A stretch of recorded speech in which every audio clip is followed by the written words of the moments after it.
क्या आप पार्टी विस्तार करेंगी 2024 में, क्या प्लानिंग है इसके बारे में? पार्टी विस्तार करने की तो प्लानिंग हमेशा से रही है, 2020 से रही है और हर दिन विस्तार हो भी रहा है। 2024 में चुनाव लड़ना है उसी तरीके से जैसे बाकी सारी पार्टियां लड़ी। सीटों पर सीट तो अभी बहुत दूर है, चुनाव तो वो निर्धारित नहीं है, लेकिन गठबंधन भी किसी पार्टी से होगी। देखिए, ये गठबंधन वाला जो प्रश्न है वो 2020 से हमसे पूछा जा रहा है और हम इसमें कोई भी डाउट नहीं है कि 2020 में हम बिल्कुल भी वो थे कि गठबंधन नहीं करेंगे। आज भी हमारी विचारधारा वैसी ही है, लेकिन राजनीति है, सबसे ज़्यादा ज़रूरी ये है कि हमें वहाँ पहुँचना है। नहीं तो बिहार को नंबर 1 बनाने की, बिहार को आगे करने की सारी बातें बेमानी ही हैं।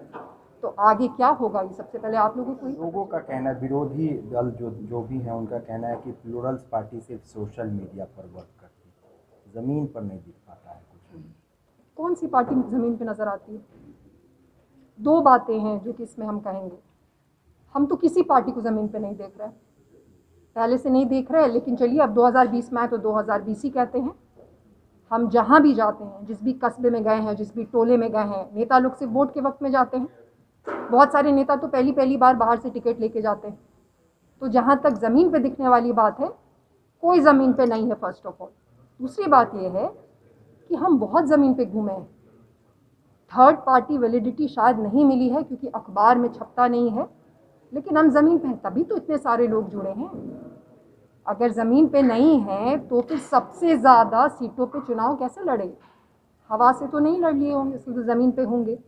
और ये सोशल मीडिया को लेके ये जो एक नया ये जो पुराने जो ख्यालात के जो नेता हैं उनके बीच में जो एक घबराहट है वो क्यों है?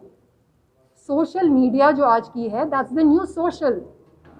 जैसा वक्त है उसके अनुसार से आपको चलना पड़ेगा। आज की जो युवा है वो सब सोशल मीडिया पे, तो या तो आप नीतीश जी के जैसे एक अन्य मार्ग में बैठकर उनसे कनेक्ट ही नहीं करिए, या तो वहाँ जाके कनेक्ट करिए जहाँ पे वो होते हैं, और वो जगह सोशल मीडिया है तो हम वहाँ पे उनसे कनेक्ट। बिहार के विकास को लेकर पुष्पम प्रिया चौधरी क्या कहेंगे? अभी आपने दोनों सरकारों को देखा, महागठबंधन एनडीए दोनों, क्या कहेंगे? हम तो जब से पैदा हुए इन सरकारों को देख रहे हैं और बिहार में विकास हमारे अलावा और कोई नहीं करने वाला। उसका कारण ये है कि कोई भी नया नहीं है, सब तो किसी न किसी पद पे है। कोई मुख्यमंत्री रह चुका है, कोई मुख्यमंत्री है, कोई डिप्टी चीफ मिनिस्टर है, कोई कहीं का सांसद है, कोई कहीं का विधायक है। इन लोगों के मुंह से विकास जो शब्द है ना, वो एक गाली के जैसा लगता है, क्योंकि इन लोगों ने कितना विकास किया है वो सारे जितने डेटा है ना वो सब कह रहे हैं। यहाँ की जो शिक्षा व्यवस्था है वो कह रही है, यहाँ की जो स्वास्थ्य व्यवस्था है वो कह रही है। पोस्टर लगा लेने से और अपने बारे में खबरें छपवा लेने से विकास थोड़ी होता है, विकास नज़र आता है। यहाँ पे क्या विकास है वो सबको नज़र आ रहा है। इनके लिए विकास एक जुमला रहा है, आगे भी एक जुमला ही और भी अपने पद यात्रा पर निकले हुए पीके को लेकर क्या कुछ कहेंगे? पद यात्रा के बारे में जब हम सोचते हैं हमारी एक अलग तरह की सोच होती है, तो हमें नहीं पता कि वो पद यात्रा कौन सी पद यात्रा है। और जिस तरह से प्रशांत कुमार सभी पार्टियों को जिताने में अहम भूमिका निभाए हैं, वो अपने पार्टी को लेकर 2024 और 25 में आने वाले हैं, तो इस पर कितनी बिहार की जो विकास है, जो पार्टियाँ हैं, उस पर असर आएगी? देखिए, सबसे पहली बात तो ये है कि प्रशांत किशोर जी नए तो नहीं हैं। तो जहाँ तक मुझे पता है और सही पता है कि महागठबंधन, जो कि अभी की जो महागठबंधन है, उनको तो वो कहते हैं कि उन्होंने ही जिताया था, लालू जी और नीतीश जी को उन्होंने ही जिताया था। तो मॉरली तो वो वैसे भी गलत हैं अगर इनसे प्रश्न पूछ रहे हैं तो किस चीज़ से संबंधित पद यात्रा? राजनीति करने का जो मुख्य एम होता है वो होता है कि जो सरकार में बैठे हैं उनसे आप प्रश्न पूछिए, लेकिन यही तो उसके लिए कहते हैं कि हम ही जिम्मेदार हैं कि हम उनके साथ थे या हम 2024 में माना जाए प्लूरल्स पार्टी पूरे दमखम के साथ लड़ाई लड़ेगी? बिल्कुल लड़ेगी, और जब तक हम वहाँ पहुँच नहीं जाते हैं तब तक लड़ेंगे।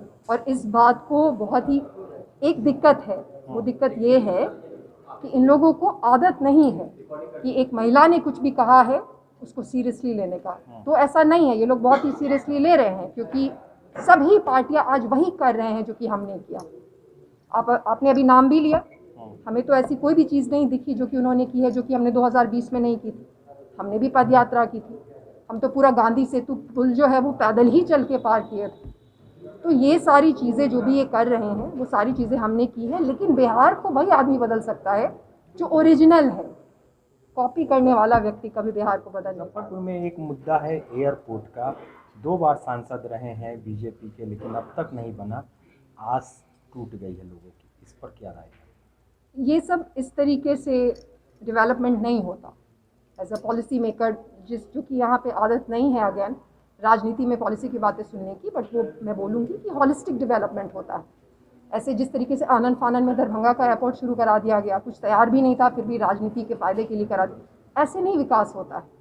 तो बिहार में कौन से इकोनॉमिक जोन्स हैं वो देखने पड़ेंगे और उसके बाद एयरपोर्ट बनाने पड़ेंगे। आज तक ये लोग पटना के एयरपोर्ट को नहीं बना पाए। पटना में लैंड करना सबको मालूम होगा कि वो एक हैज़र्ड है, वो बहुत ही खतरनाक है। तो हम हमेशा उन पायलट का धन्यवाद देते हैं जो वहाँ लैंड कर लेते हैं। तो 15-16 साल से नीतीश जी की सरकार है, उसको ये आज तक दुरुस्त नहीं कर पाई। ये कहीं और क्या बना लेंगे एयरपोर्ट, इनके बस की बात नहीं है।